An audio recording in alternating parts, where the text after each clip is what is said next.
Hello everyone. In this video, I will explain how to calculate quartiles and range using Microsoft Excel spreadsheet. So generate a 50 random data sample, even and odd number data set using Microsoft Excel spreadsheet and determine range and quartiles. So ಇಲ್ಲಿ ನೀವು ಎಲ್ಲಾ quartile ಗಳನ್ನು find out ಮಾಡಬೇಕು, ಹಾಗೆ range ಅನ್ನು find out ಮಾಡಬೇಕು. Range ಅಂದ್ರೆ inter quartile range. Inter quartile ರೇಂಜ್ಗೆ ಶಾರ್ಟ್ ಆಗಿ ರೇಂಜ್ ಅಂತಾನು ಹೇಳ್ತಾರೆ. ಈ ಕ್ವಾರ್ಟೈಲ್ ಗಳನ್ನ ಹಾಗೆ ರೇಂಜ್ ಗಳನ್ನ MS Excel ಅಲ್ಲಿ ಹೇಗೆ ಕ್ಯಾಲ್ಕುಲೇಟ್ ಮಾಡೋದು ಅನ್ನೋದಕ್ಕಿಂತ ಮುಂಚೆ ರೇಂಜ್ ಅಂದ್ರೆ ಏನು ಅನ್ನೋದನ್ನ ಫಸ್ಟ್ ತಿಳ್ಕೊಳ್ಳೋಣ. ಸೊ ರೇಂಜ್ ಅಂದ್ರೆ ಅದು ಮೆಜರ್ ಆಫ್ ಡಿಸ್ಪರ್ಷನ್. ಇನ್ನೂ ತುಂಬಾ ಮೆಜರ್ ಆಫ್ ಡಿಸ್ಪರ್ಷನ್ ಗಳಿವೆ. ಅದು quartile deviation, mean deviation, standard deviation and variance. ಇವೆಲ್ಲದಕ್ಕೂ ಏನಂತಾರೆ, ಮೆಜರ್ ಆಫ್ ಡಿಸ್ಪರ್ಷನ್ ಅಂತ ಹೇಳ್ತಾರೆ. ಸೊ ಡಿಸ್ಪರ್ಷನ್ ಅಂದ್ರೆ ಏನು? ಡಿಸ್ಪರ್ಷನ್ ಅಂದ್ರೆ ಸ್ಪ್ರೆಡ್ ಔಟ್ ಆಗೋದು, ಚದುರಿ ಹೋಗೋದು. ಸೊ ರೇಂಜ್ ಅನ್ನ ಮೆಜರ್ ಆಫ್ ಡಿಸ್ಪರ್ಷನ್ ಅಂತ ಯಾಕೆ ಹೇಳ್ತಾರೆ ಅಂದ್ರೆ, ಡೇಟಾ ಸೆಟ್ ಅಲ್ಲಿ ಡೇಟಾಗಳು ಯಾವ ರೀತಿ ಸ್ಪ್ರೆಡ್ ಔಟ್ ಆಗಿದೆ ಅನ್ನೋದನ್ನ ಅದು ಇಂಡಿಕೇಟ್ ಮಾಡುತ್ತೆ. ಅದಕ್ಕೋಸ್ಕರ ರೇಂಜ್ ಅನ್ನ ಮೆಜರ್ ಆಫ್ ಡಿಸ್ಪರ್ಷನ್ ಅಂತ ಹೇಳ್ತಾರೆ. ಸೊ ರೇಂಜ್ ಅನ್ನ ಫೈಂಡ್ ಔಟ್ ಮಾಡ್ಲಿಕ್ಕೆ ನಾವು ಕ್ವಾರ್ಟೈಲ್ ಗಳನ್ನ ಫಸ್ಟ್ ಫೈಂಡ್ ಔಟ್ ಮಾಡ್ಕೋಬೇಕು. ಸೊ ಇಂಟರ್ ಕ್ವಾರ್ಟೈಲ್ ರೇಂಜ್ ಗೆ formula IQR is equal to Q3 minus Q1 ಅಂದ್ರೆ third quartile minus first quartile. The inter quartile range is difference between upper and lower quartile of a given data set. Q3 ಅನ್ನ upper quartile ಅಂತ ಹೇಳ್ತಾರೆ, Q1 ಅನ್ನ lower quartile ಅಂತ ಹೇಳ್ತಾರೆ. So difference between upper quartile and lower quartile will give you inter quartile range. ಸೊ ಇದನ್ನ MS Excel ಅಲ್ಲಿ ಹೇಗೆ ಕ್ಯಾಲ್ಕುಲೇಟ್ ಮಾಡೋದು ಅಂತ ನೋಡೋಣ. ಸೊ ಇಲ್ಲಿ ಕ್ವಾರ್ಟೈಲ್ ಗಳನ್ನ ಹಾಗೆ ಇಂಟರ್ ಕ್ವಾರ್ಟೈಲ್ ರೇಂಜ್ ಅನ್ನ ಎರಡು ಡೇಟಾ ಸೆಟ್ ಗೆ ನೀವು ಫೈಂಡ್ ಔಟ್ ಮಾಡಬೇಕು. ಒಂದು ಈವನ್ ಡೇಟಾ ಸೆಟ್, ಇನ್ನೊಂದು odd data set. So even data set ಅಂದ್ರೆ ಡೇಟಾ ಸೆಟ್ ಅಲ್ಲಿ ಈವನ್ ನಂಬರ್ ಆಫ್ ಡೇಟಾ ಇರಬೇಕು. ಅಂದ್ರೆ for example 50 data, because 50 is even number.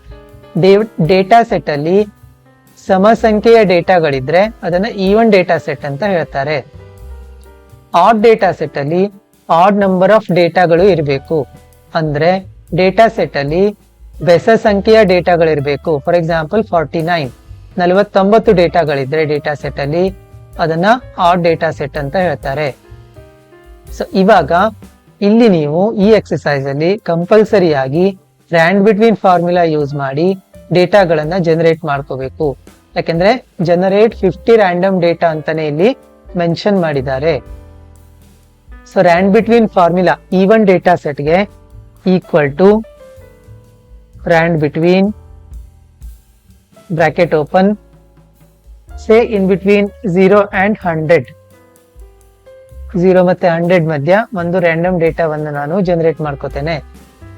87 ಅಂತ ಬಂತು. ಈ ಫಾರ್ಮುಲಾನ ಎಲ್ಲಾ ಸೀರಿಯಲ್ ನಂಬರಿಗೂ ಅಂದ್ರೆ ಅಪ್ ಟು 50, ಸೀರಿಯಲ್ ನಂಬರ್ 50 ತನಕನೂ ನಾನು ಡ್ರ್ಯಾಗ್ ಮಾಡ್ಕೋತೇನೆ. ಸೊ ರ್ಯಾಂಡಮ್ ಡೇಟಾ ಜನರೇಟ್ ಆಯ್ತು. ಇದನ್ನ ಕಾಪಿ ಮಾಡಿ ವ್ಯಾಲ್ಯೂ ಆಗಿ ಪೇಸ್ಟ್ ಮಾಡ್ಕೊಳ್ಳಿ. Paste special values. Okay. So ಇದೇ ರೀತಿ ನೀವು ಆಡ್ ಡೇಟಾ ಸೆಟ್ಟಿಗೂ ಕೂಡ ರ್ಯಾಂಡ್ ಬಿಟ್ವೀನ್ ಫಾರ್ಮುಲಾನ ಯೂಸ್ ಮಾಡಿ ಡೇಟಾಗಳನ್ನ ಜನರೇಟ್ ಮಾಡ್ಕೋಬೇಕು. ಸೊ ಇಲ್ಲೂ ಸಹ ನಾನು ಇನ್ ಬಿಟ್ವೀನ್ 0 and 100 ರ್ಯಾಂಡಮ್ ಡೇಟಾವನ್ನ ಜನರೇಟ್ ಮಾಡ್ಕೋತೇನೆ. 6 ಅಂತ ಬಂತು. ಅದೇ ಫಾರ್ಮುಲಾನ ಕೆಳಗಡೆ ಎಲ್ಲಾ ಸೀರಿಯಲ್ ನಂಬರ್ 49 ತನಕನೂ ಡ್ರ್ಯಾಗ್ ಮಾಡ್ತೇನೆ. ಸೊ ಇದನ್ನು ಸಹ ಕಾಪಿ ಮಾಡಿ ಅದೇ ಪ್ಲೇಸ್ ಅಲ್ಲಿ ಪೇಸ್ಟ್ ಸ್ಪೆಷಲ್ ಮಾಡಿ ವ್ಯಾಲ್ಯೂ ಆಗಿ ಪೇಸ್ಟ್ ಮಾಡ್ಕೋತೇನೆ. ಸೊ ಇಷ್ಟು ಮಾಡಿದ್ರೆ random ಡೇಟಾಗಳನ್ನ generate ಮಾಡಾಯ್ತು.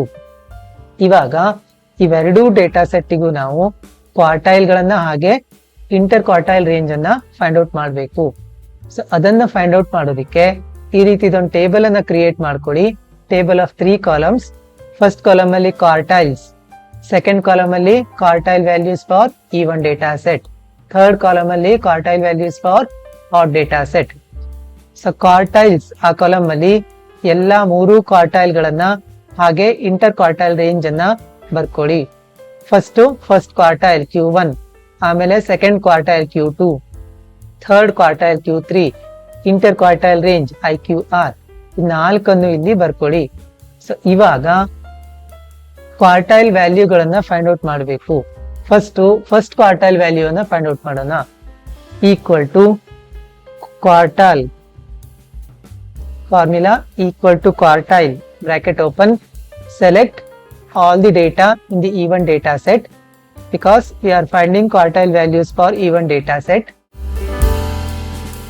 comma, so we are finding first quartile, so comma 1 bracket close, enter. So first quartile value is 39.5. Similarly, by using quartile formula we find out second quartile. Equal to quartile bracket open, select all the data, comma, now we are finding second quartile, so type 2 bracket close, enter. Then find out third quartile, equal to quartile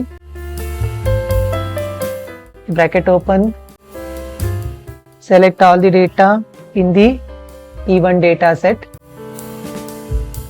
comma, now we are finding third quartile, so type 3 bracket close, enter. So third quartile value is 66.25. Now we need to find interquartile range IQR. IQR value ಅನ್ನ find out ಮಾಡಬೇಕು. So ನಾನು ಆಗ್ಲೇ ಹೇಳ್ದಂಗೆ IQR ಗೆ formula Q3 minus Q1 ಅಂದ್ರೆ difference between third quartile and first quartile. So ಇದು theoretical formula. So MS Excel ಅಲ್ಲಿ formula ಹಾಕುವಾಗ equal to third quartile value ಎಲ್ಲಿದೆಯೋ ಅದ್ರ ಮೇಲೆ ಕ್ಲಿಕ್ ಮಾಡಿ, ಮೈನಸ್ ಫಸ್ಟ್ ಕ್ವಾರ್ಟೈಲ್ ವ್ಯಾಲ್ಯೂ ಎಲ್ಲಿದೆಯೋ ಅದ್ರ ಮೇಲೆ ಕ್ಲಿಕ್ ಮಾಡಿ. So formula is H4 minus H2. So ಇವಾಗ ನಾನು ಎಂಟರ್ ಕೊಟ್ರೆ ಇಂಟರ್ ಕ್ವಾರ್ಟೈಲ್ ರೇಂಜ್ ವ್ಯಾಲ್ಯೂ ಬರುತ್ತೆ 26.75. ಸೊ ಇವಾಗ ಈವನ್ ಡೇಟಾ ಸೆಟ್ಗೆ ವ್ಯಾಲ್ಯೂಗಳನ್ನ ಜನರೇಟ್ ಮಾಡಿದ್ದಾಯ್ತು. ಇವಾಗ ಆಡ್ ಡೇಟಾ ಸೆಟ್ಗೆ ಇದೇ ತರ ಕ್ವಾರ್ಟೈಲ್ ಫಾರ್ಮುಲಾಗಳನ್ನ ಯೂಸ್ ಮಾಡಿ ವ್ಯಾಲ್ಯೂಗಳನ್ನ ಜನರೇಟ್ ಮಾಡ್ಕೋಬೇಕು.